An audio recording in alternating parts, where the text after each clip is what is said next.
Good morning and welcome to, mind your head, my little fortress of solitude, aka the shed. I'm here for one reason, to show off. I made something, it works, it was cheap, it's brilliant, and I'm possibly the proudest I've ever been. Disclaimer at the bottom, other than when I had kids, blah blah blah blah. Anyway, I'm here to show you, well, I'm not going to show you how to do it because there's nothing to it, so I would be teaching you how to drill holes and plug cables into sockets. But I'm going to show you how an absolute numpty novice such as myself, for a meagre budget, can build the most awesome sim racing button box. Let's go and have a look. And here it is. Ta-da! The WKG Motorsport button box V1.11 Stream Deck edition in all its magnificence. And honest to God, I just it's amazing. It's just amazing. Why didn't I do this before? I'll talk you through it. Okay, firstly, it was slightly more expensive than I originally had thought, mainly because I got some luxuries. These toggle switches are a much more expensive way to go, as is this big button here. So you could knock off a considerable amount in the total cost of this, but the things that are kind of set, I'll talk you through now. I mean, you can go cheaper, and particularly if you are able to 3D print or source the main box unit itself for cheaper. So anyway, we'll start with that. So the box is a very basic sort of junction box module thing. It's this one is a 200 by 120 by 75 mil. The Stream Deck, incidentally, is the only thing that's not permanently fitted in, for two reasons. One, it doesn't need to be, it's really snug, and two, you can actually lift it out and you have a very useful port, which I'll show you in a moment, to all the internal gubbins should you need to fiddle around with anything after that point. So anyway, that box was £10 from Amazon. The only other thing which is much of a muchness in terms of cost, I will show you now by lifting out the Stream Deck, and this is the brains of the thing. I don't know how well you can see that because it's tucked under that side. You can obviously see all the cables, but it's basically just a little circuit board with a USB and I think about 20 ports. It is called a HiKig zero delay USB encoder, and you can add more functions than the ones I've got. I've literally just randomly plugged in cables into the left side row of sockets, linked all of those cables to either a button or a toggle switch. No soldering or anything required, just plug and play, and it just worked. There was no setup in the computer either. I literally plugged the USB in, it detected it as I think it was like a generic joystick device or something along those lines, and it just worked straight away. But there is a joystick port which gives you sort of multi-direction control. There are other ones which I believe on the right hand side which add RGB if you want to add some lighting to any of your buttons, but you can obviously put rotary encoders and other kinds of switches all through the same wiring mechanism, and it should just work in exactly the same way. With regards to the box again, quickly, first thing I did was drill a hole at the back for the USB after finding one of the mounting points and mounting the module circuit board to the bottom of the box. Just drill a hole, then your main USB can go through the back. Another one drilled for the Stream Deck cable, and then just some random holes actually at the bottom to give you loads of mounting options, which I'll come on to in a moment. Anyway, so that's the box, £10. The junction module as well, also £10 or £9.99. So we're at £20. So that's why the cost was slightly more than I originally thought. For some reason I had in my head that this box was only £5, but anyway, sorry, just pull that back through, and as you'll see, as soon as I slot that in, actually sits really snug, and that is going nowhere. So we're at about 20 quid to get basically the main backbone for the whole thing. I've got 4 very basic momentary buttons. They're not the best, they're pretty cheap and nasty, but they don't feel terrible, but they're as basic as they get. That was in a pack of 25 of various colours, and the cost for these 4 is £1.28. So we're up to £21.28 so far. And to be honest, if I hadn't bought the toggles, you're obviously looking at about another £1.28 or whatever, 5 of you do the maths, instead of the cost of these toggles, which is quite a bit more expensive. And also this large button is a lot more expensive than these, so these are real luxuries that you could definitely do without. Moving on to the toggles then, so that was in a pack of 10. They are What are they? They are mini 3-pin 2-position toggles, pack of 10. These 5 cost £3.90. So as you can see, more than double the cost of the momentary buttons, but I love them. They feel fantastic. Probably not the most useful thing, particularly in sim racing, but I have found uses, already mapped them in dirt rally and iRacing. They work for headlights, wipers, ignitions, things that maybe you'll do very rarely during an event.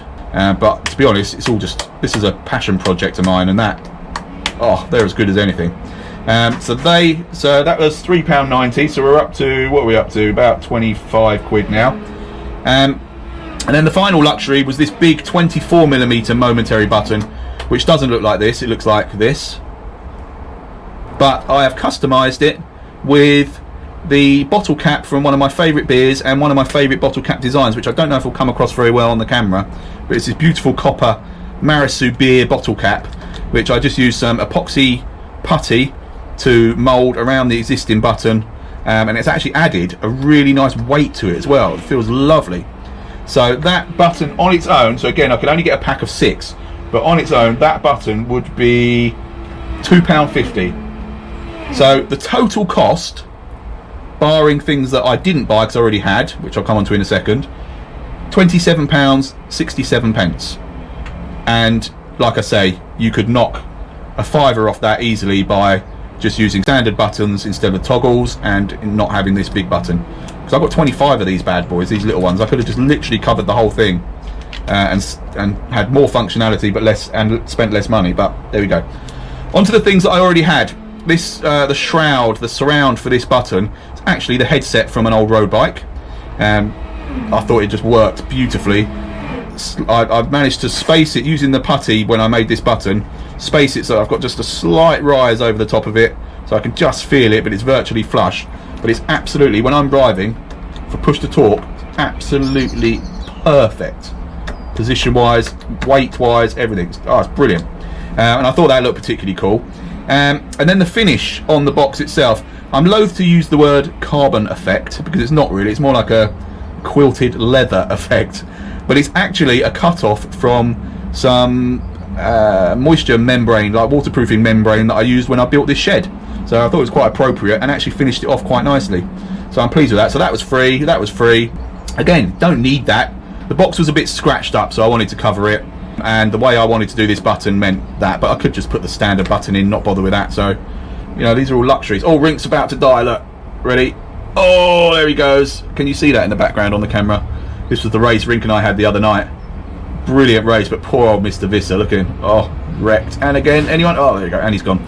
So that's it. There's, like I say, there was no point in me trying to show you how to make it, because you just, you don't make it, you just click it together. Right, onto the mounting. So I drilled some holes also at the bottom of the box before doing anything, because I have this GT Omega Prime shifter mount that came with my rig and I've not had a use for until now. So that's mounted to the outside upright of the profile, which gives me a little bit of angle adjustment and some fore and aft adjustment as well. So I managed to, as I've shown, position it absolutely to perfection.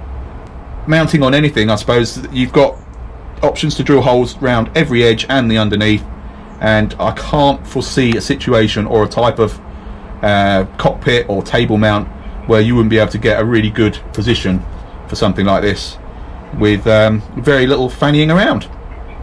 So there we go, grand total of £26.67, fully custom with things that are luxuries, and it is possibly my favourite thing in sim racing right now.